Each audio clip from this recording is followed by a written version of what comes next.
WCIA 3+. This is Tea Time with your host, Brandon Morano. Welcome back to Tea Time. I'm your host, Brandon Morano. Today joining me is Jeff Butts, teaching pro out of Champaign. Jeff, thanks for being here. You bet. Thank you for having me. And let's start off with, I always like asking people about what got them into golf, kind of your love story with golf, if you will. Oh, recreational golfer locally, played a lot just for fun. Didn't play a lot of tournaments as a youngster. I was more of a water skier, so golf was something that I really wanted to do just to try to shut up an older brother. And it turned out that once I beat him, he still didn't shut up. So that was kind of my quest. And where did that lead you? It led me to actually going ahead and playing golf in college. Didn't plan on going to college to play golf, and ended up seeing tryout team signs and played at Parkland and Illinois State. But I had no intention of playing, golf in college or in high school. What do you think, like going back to the time with your brother and everything, was there a moment that you remember that you fell in love with the game? Yeah, I think that, when you look at the atmosphere around Lake of the Woods at the time, the Naughton family were really ambassadors of the game, and they welcomed you there. And I grew up playing there, and it was a wonderful time because they wanted you there, they wanted you on the grounds, they wanted to know how you were doing. It was a very, very good atmosphere at Lake of the Woods at that time, and still is. What's been your favorite part about the game? It's a challenge, and it's new all the time. There's so many different things that can happen with the game, and then certainly from my aspect now in teaching, there's so much more technology that we now know what's going on more, and we're still learning. We're still getting more, new technology to find out what actually is happening. And I'm always interested, especially when I talk to people who teach, to ask them about training aids. You talked about technology. Are you a training aids guy, or are you kind of more old school with it? Oh, I love training aids. I think that training aids are great, but they're also great only for the right person.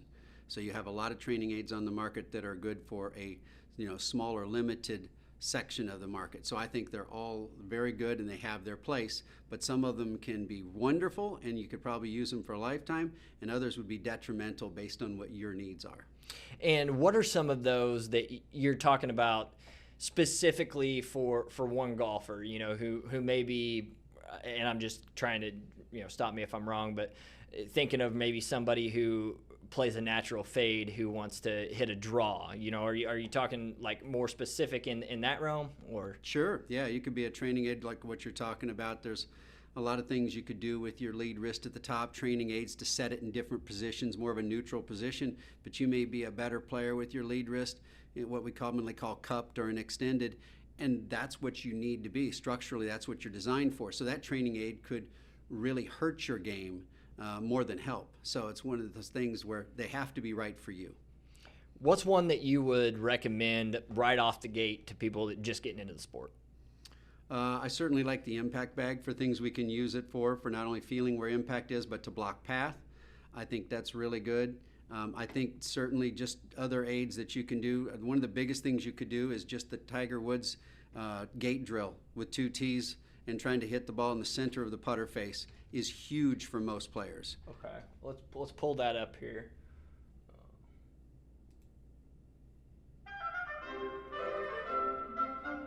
Okay. So, kind of explain this, if you will. Yeah, certainly when you go ahead and look at what he's doing, he's just trying to hit it in the middle of the putter face. So the more you hit it out onto the toe, you're going to go ahead and lose energy. The putter opens up. You hit it on the heel, we lose energy, it closes. He's just working on trying to hit it in the middle of the putter face, and one of the best putters of all time is just working on a very remedial drill, which most players need to do anyway. Okay, so that's one thing that people can do real easy. All you need is 2 tees. Absolutely. A wonderful little drill, and at all skill levels. What's another real easy one that you got for people? I think that the idea of going ahead and taking a towel and being able to miss the towel on the downswing, just to work on a slightly descending blow on a pitch or full swing. I use plexiglass a lot for that, and then the towel doesn't go in. The plexiglass makes a lot of noise, and it's just inexpensive piece of $10 plexiglass at your big box store is a wonderful thing to put behind. And you can certainly buy those things online or in golf suppliers, teaching suppliers, places, for certainly more money than $10. But that's what gets you a great training aid that fits really well inside your vehicle, just to work on a slightly descending blow. I think it's very inexpensive and easy thing to use.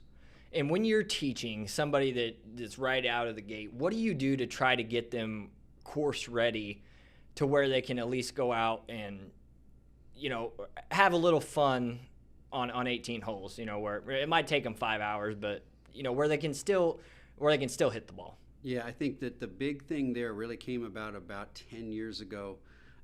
There's a company that put out a program that was fantastic for player development. Okay. And what it really is getting you on the golf course, and you need to shoot 36 strokes in 9 holes. Okay. And you can get out and you can do it really quickly. Now, it may not be the first time, and you really, for most courses, all you need is a putter to go do this. But what you're doing is you start out from 25 yards away, and you learn to get the ball in the hole in 36 strokes in 9 holes from 25 yards. Now, I've never heard that. And once you can do that, then you go back to 50. When we get to 50, you're going to have to put a 9-iron or a wedge in your hand and get it in the air a little bit. You could even, do an 8-iron, whatever it might be. And you're going to get the club face on the ball, and then you're going to put it in the hole. Once you get 50 yards for 36 strokes, and you do 100, 150, 200, and then the forward tee box.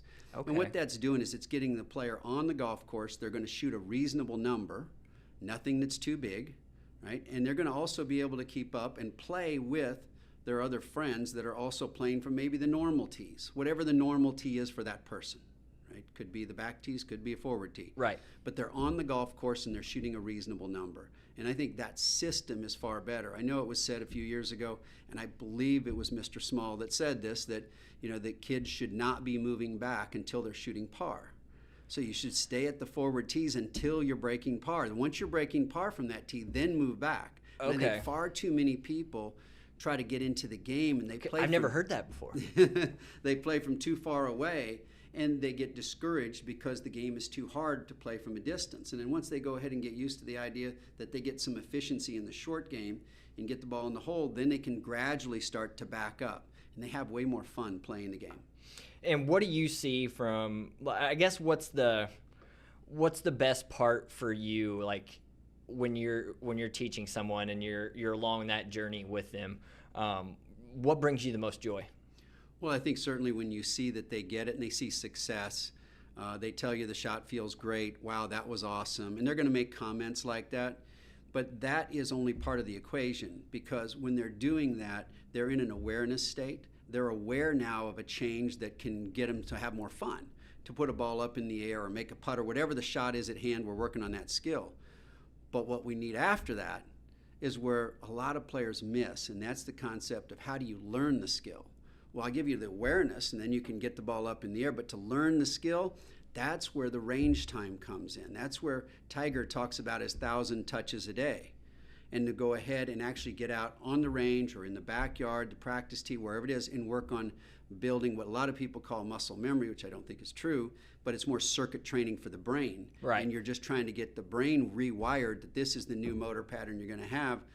Then once they do that, and then it's a learned behavior. Then they have it learned. It's automated. Right. So the part that's great for me is getting them to see the awareness of what it takes, and then having them come back after they've made it a learned behavior. And when that spark finally clicks for somebody, what's that moment like? Oh, it's great. And then you can see it almost at that point is there becomes sometimes an obsession to where they get a little bit and they want a lot more and they practice a lot. And it can be very beneficial because you hear about the scores and the fun that they're having. And can you warn people about the obsession that is golf? Yeah. I mean, it really is. It can kind of take over. Yeah. How's your obsession with golf right now? It's pretty big. Uh-huh. I mean, Pretty I'm strong. watching, I'm playing, I'm practicing. I bought a little swing trainer for in the apartment when the weather gets cold. Mhm. So I go to simulators. My obsession's pretty big right now. There's a nice addiction with a lot of activities, whether it's sport or music. This is one of them. But this addiction can be kind of healthy for you too. In what ways? Expand on that. Well, certainly you're getting out with nature, you're getting a good walk in. You're also learning about yourself, how you're controlling emotions, because with this golf game, there's emotions that ride high and low, and how you handle that is a big learning curve, and also helps you up for other things, certainly in life. And talk about that life experience. That's one thing that really cemented the game for me, where I said, hey, I want to play this for a long time. You know, I started when I was about 12 or 13, just kind of hitting these old adult clubs that we had and hitting balls into the cornfield. And then, you know, when I was in high school, started playing competitively and started playing in high school. And that's when I got real serious about it. Took a couple years off in college, was, you know, doing military stuff, so I didn't play quite as much, got back into it. And I mean, just within the last, I'd say 3 or 4 years, I've really stepped it up, and I'm playing and spending too much money. But that's neither here nor there. There is that, but there's also the idea of what you can do as far as the longevity you can play. You know, there's only so many years you're going to play football or baseball, and then that can go away. But golf, I think the average age someone retires from golf is 68. And it seems young. I'm not sure with those numbers where they get that, because it seems young to me too. I've been out there with some 80-somethings and 90s out there. Exactly. I've played with them out at the Orange and Blue. Yeah, so you can play for a lot of years with family and friends, so it's a great activity you can do for a long time. Is that something that you've passed down as well to your children? And you know, I do have a son that also is teaching the game as well, and yeah, so I did pass that down, so to some extent, yes. What's it feel like to get out there with you and your son on the course now? You know, it'd be great if we did it. We just don't take the time to do it. That's one of the things that, you know, you get into the golf business and you tend to not play that much once you get into it. But you know, it's certainly enjoyable, you know, teaching alongside him. And let's go back real quick before we get into some highlights here. I want to go back to your playing days. Any couple stories stick out to you? I don't know about a couple stories. I mean, I played for a few years in the mini tours. It was fun. It was, you know, traveling around the Midwest, and then a lot of it in Florida. It was very good. Yeah, I don't know that I have any great stories to tell. I know that the one thing I remember playing in a Riviera Country Club in Florida and seeing a little crowd gathering, and then went over and discovered it was Mo Norman hitting golf balls. So I was in the same tournament, didn't play with Mo, but I got a chance to see him hit balls in person. And I don't know if you've heard of Mo Norman, but he's arguably the best ball striker that's ever lived. It was the most amazing thing I'd ever seen in the way of ball striking. The sound was only different when he switched clubs. It was the same sound every time. His repeatability was phenomenal. But that was the one thing that I thought was great, was actually being able to witness Mo Norman hit some shots. It was pretty impressive. And I'm vaguely familiar with him. I've definitely heard of him before. But that's something that's even more impressive back then, with the way the technologies came, or the way the clubs are. Yes. I mean, the blades back then were, I mean, you're talking... Yeah, sweet spot's very small. Yeah. Very, very impressive ball striking at that time. And before we get to a break, want to go over a couple things for beginners. When you're first teaching them, what are some of the first things that you're telling them to do? I mean, is it setup? Like, what are we working on first? Without a doubt, you get set up well, and the first thing to realize is there's two positions in a golf swing, because a position is void of motion, and that's start and finish. So a lot of times I'm setting up get them to start right and to finish right, and then we work on the motion in between. And if we can do those things, then good things can happen. But certainly the setup is a huge thing. And then also I feel like when it's a newer golfer, starting out with shorter motion, just get the club face on the ball, and then we can gradually make it bigger and bigger and bigger. And then that makes it easier for them to go ahead and achieve success early on. If we start by putting the ball in the air 5 or 10 yards, as opposed to trying to go ahead and what a lot of people do is they want to just take driver first and rip it. I get it. It's more fun. It's fun. Yeah. Only if you can hit the ball. Right.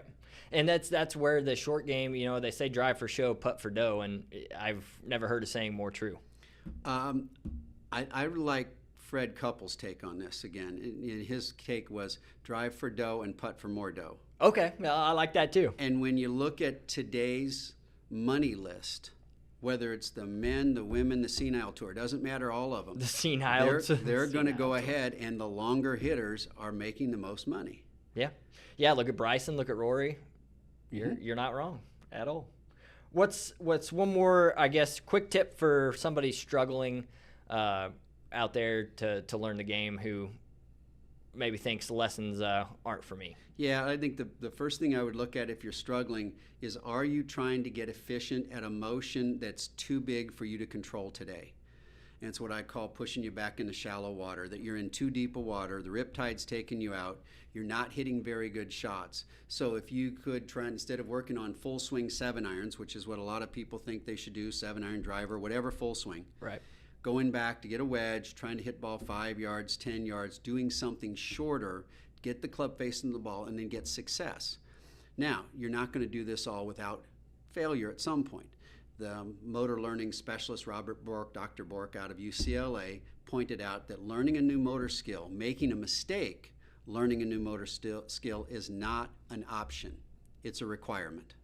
Okay. You're going to hit foul balls. You're going to have mistakes. And if you're about 2/3 success and 1/3 failure, in a great sweet spot to learn and to learn a skill and to advance. So if somebody is struggling to, not hitting drivers well, they're not hitting their approach shots very well, going ahead and grabbing something shorter, working on putting, work on chipping, work on your short pitching, get that better, then go back to trying to make your motion bigger. And I think that's one of the things that helps a lot of people kick them back on the rails, because so many people want to go big too soon and they haven't got the short stuff, the club face and ball awareness, get the contact awareness of what they need. Then they can go ahead and go back to bigger. And one thing I tell my buddies who are just getting into the game is, I say the first thing out of my mouth, it doesn't matter how expensive your clubs are. I don't care what gear you got, go take a lesson.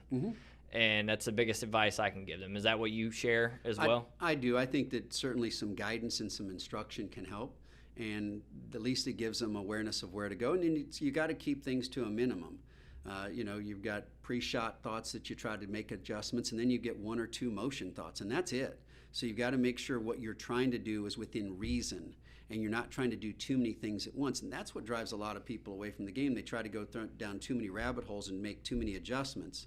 And a lot of times they don't go ahead and play with what they have. And what I relate it to is, what's the best way to ride a horse? The way you know how. In the direction which the horse is going. Oh, that right? too, yeah. So if you go ahead and you play the ball the direction it's going, you're going to have a lot more fun than if you try to fight the direction. You may want to hit a nice high draw, but if you're hitting a wonderful little fade, keep playing the fade. Yeah. So, do it in the direction it's going and don't fight it too much. Do what you do best. All right, Jeff. We'll be right back after this. Thank you.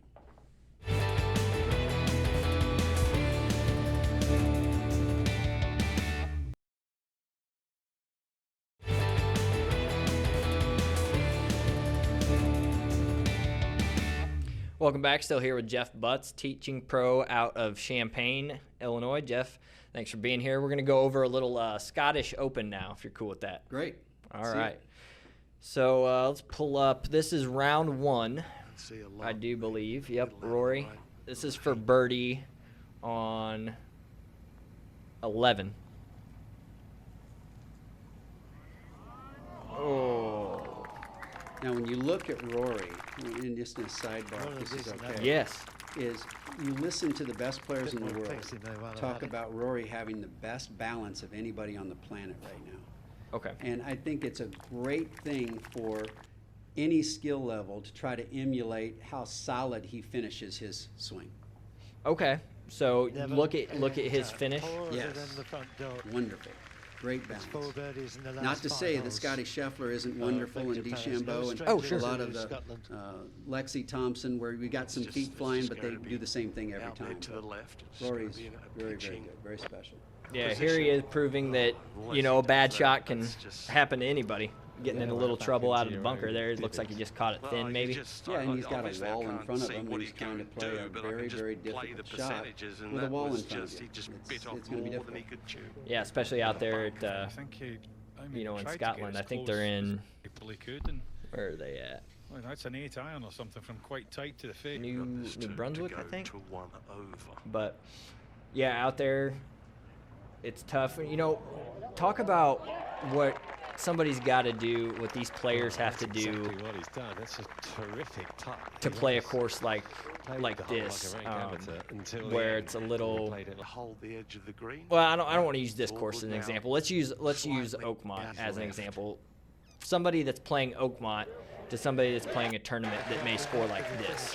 What is going through your mind differently when it comes to playing courses like that, like a really, really hard course and a course that maybe I it think maybe this- is a little easier. Yeah, and I think it goes back to expectations, what you expect.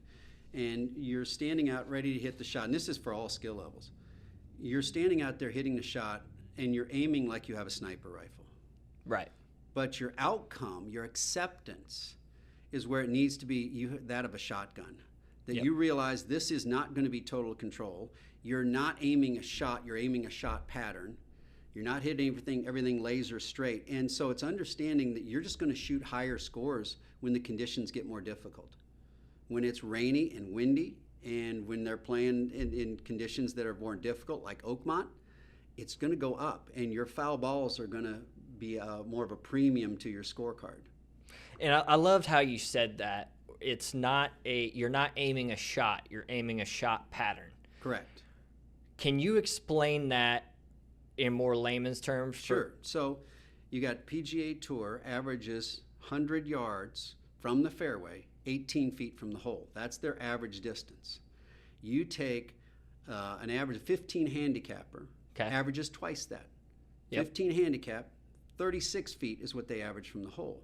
Most people get into trouble with their expectations, that they take their aiming of the sniper rifle and they move that to being their expectation, and they get very angry and upset. Yeah, with they the think fact- aim small, miss small, but it doesn't.